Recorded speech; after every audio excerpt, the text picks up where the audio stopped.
পূর্ব দিক থেকে আগত বাহিনীর বর্ণনা দেখতে হবে। অনেক রেওয়ায়েতে এসেছে যে পূর্ব দিক, যাকে ঐতিহাসিকভাবে খোরাসান হিসাবে ব্যাখ্যা করা হয়, এখান থেকেই সেই কালো পতাকাবাহী লস্কর বের হবে যারা ইমাম মাহদির প্রধান সাহায্যকারী হবেন।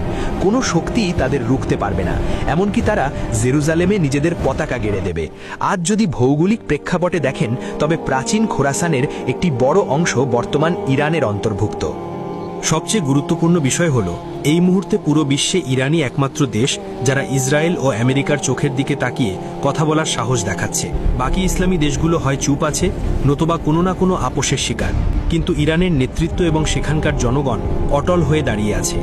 এই তীব্র প্রতিরোধী প্রমাণ করে যে সম্ভবত এই মাটিই সেই ভূমি যা ইমাম মাহদির বাহিনীর জন্য ভিত্তিপ্রস্তর স্থাপন করবে।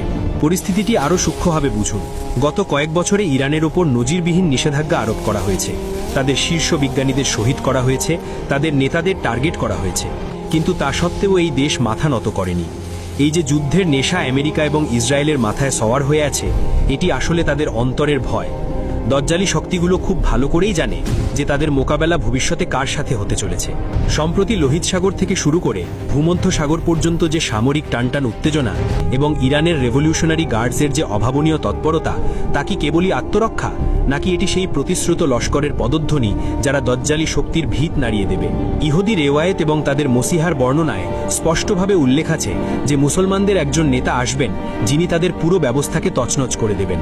তাই অনেক বিশ্লেষকের ধারণা, ইসরায়েল ইরানকে কেবল সামরিকভাবে ভয় পায় না, বরং তারা দিশেহারা হয়ে আছে, কারণ তাদের নিজস্ব ধর্মীয় কিতাব অনুযায়ী তারা জানে যে তাদের ধ্বংসের শুরু এই অঞ্চল থেকেই হবে যাকে আমরা ইরান বলি।